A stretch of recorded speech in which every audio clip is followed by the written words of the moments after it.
میں ہوں آغا ساجد اور آپ دیکھ رہے ہیں میرا فیس بک پیج اور یوٹیوب چینل۔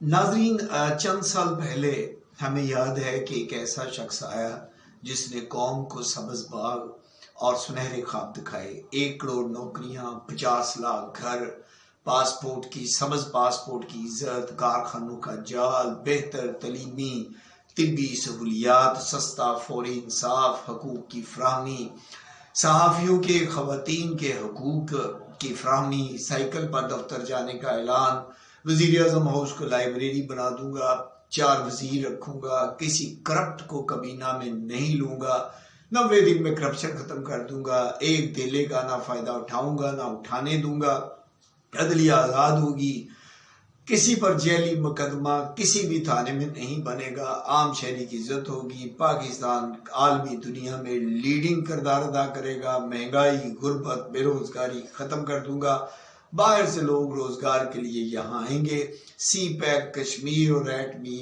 اثاثوں پر کوئی سمجھوتا نہیں کروں گا۔ ناظرین، پھر جب آنکھ کھلی تو ہم نے دیکھا کہ وہ شخص اقتدار کے حصول میں اس قدر اندھا ہوا کہ جنرل بادشاہ، جنرل محمود، جنرل فیض اور جنرل باجوہ کے کندھوں پر سوار ہو کر اس نے اقتدار کے سمندر میں چھلانگ لگا دی۔ الیکشن ہوئے، سارا RTS سسٹم ہی بیٹھ گیا۔ اقتدار میں آتے ہی خان صاحب نے میاں صاحبان پر کرپشن کے الزامات اس طرح سے لگائے، اس طرح سے کردار کشی کی کہ اللہ مان۔ ستم ظریفی یہ کہ خان صاحب نے یہ بھی نہیں سوچا کہ یہی وہ شخص ہے جس نے شوکت خانم ہاسپٹل کے لیے 50 کروڑ دیا، یہی وہ شخص ہے جس نے شوکت خانم ہاسپٹل کے لیے پلاٹ دیا، اور یہی وہ شخص ہے جس نے خان صاحب کو گھر کے لیے جگہ بھی دی۔ بہرحال یہ خان صاحب کی احسان فراموشی تھی۔ پھر خان صاحب نے اس قدر جھوٹ بولا کہ لوگ سچ سمجھنے لگے۔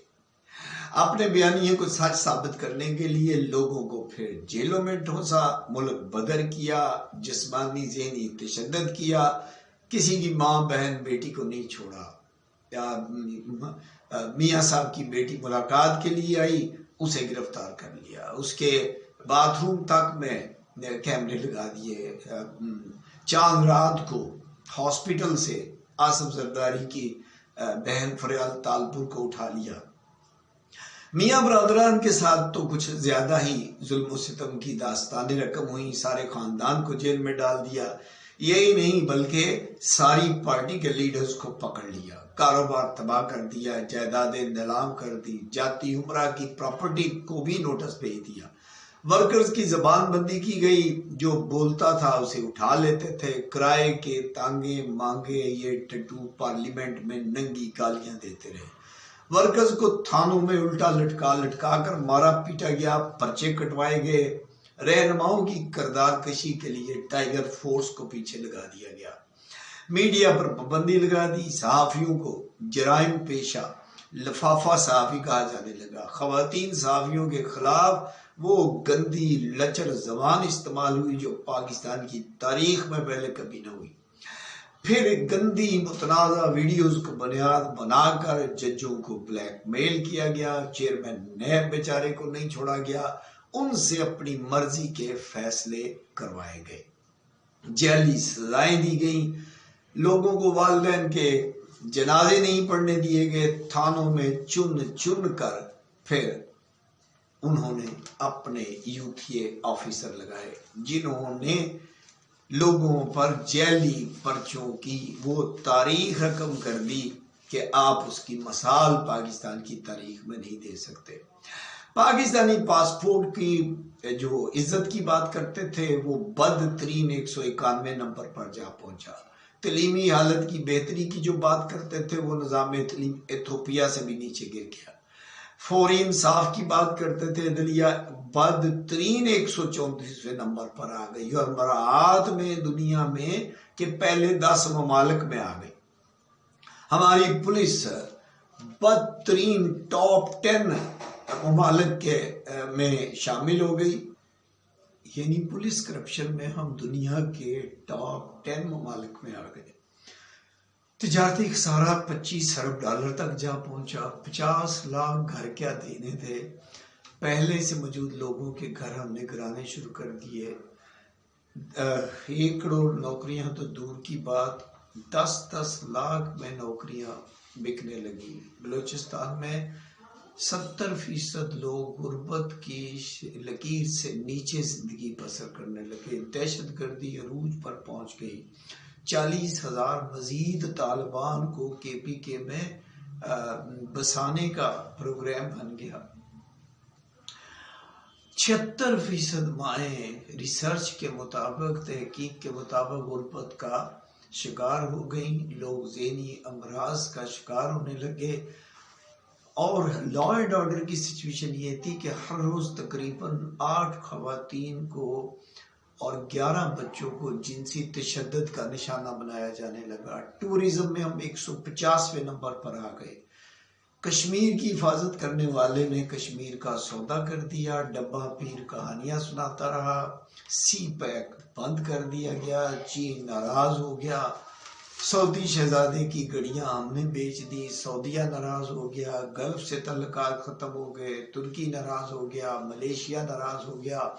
امریکہ کے صدر نے فون تک کرنا گوارا نہیں کیا، اور وہ جو سائیکل پر دفتر جانے کے نعرے لگایا کرتا تھا، اس نے ہیلی کاپٹر کو سائیکل بنا لیا۔ 1 ارب کے قریب ہیلی کاپٹر کا بل بن گیا۔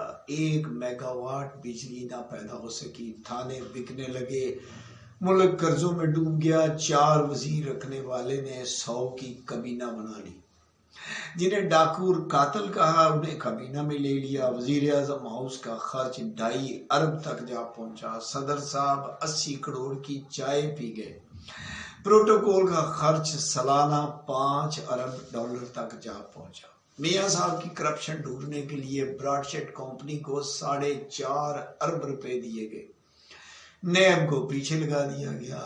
الٹا نیب کو 6.5 ارب روپے کا جرمانہ ہوا، اور لندن کی عدالتوں نے تاریخی فیصلہ دے دیا۔ 18 ماہ کی تحقیق کے بعد 1 دلے کی کرپشن ثابت نہ ہوئی، اور پھر اس طرح سے میاں صاحب کے خلاف بیانیہ دم توڑ گیا۔ ادھر آشیانہ سکیم، سستی روٹی scheme, computer lab scheme, motorway جیسے تمام کیسز میں انہی کے دور میں میاں صاحب سارے کیسز سے بری ہو گئے۔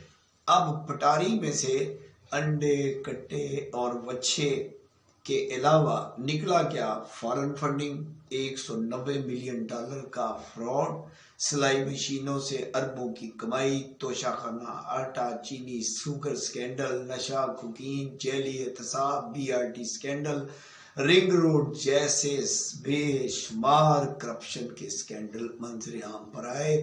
سارا نظام وینٹیلیٹر پر پہنچا دیا، اور جس کے کندھوں پر سوار ہو کر آئے اسے پہلے قوم کا باپ قرار دیا، پھر نیوٹرل، اور پھر جانور کہنا شروع کر دیا۔ 2 ووٹوں سے عدم اعتماد ہو گئی، اسے امریکی سازش قرار دیا، اور پھر امریکہ کی سے ہی مدد کی اپیل کر دی۔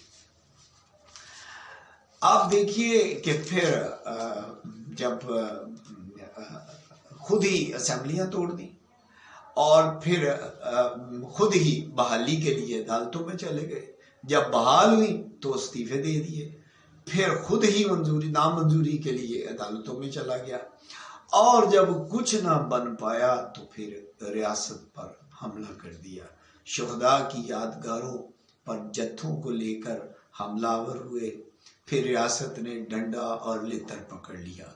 آج وہ سارے پرندے، وہ سارے کرپٹ وزیر، زلفی بخاری، شہزاد اکبر، علیم خان، جہانگیر ترین، خاکوانی، بابر اعوان، فواد چودھری، یہ سارے اڑ چکے۔ پارٹی پر کسی اور کا قبضہ ہونے والا ہے، اور خان صاحب جو ہیں وہ اب سڑکوں پر ہیں، اور ان کے بارے میں کہا جا رہا ہے کہ یا تو جیل یاترا ہوگی یا پھر لندن یاترا ہوگی۔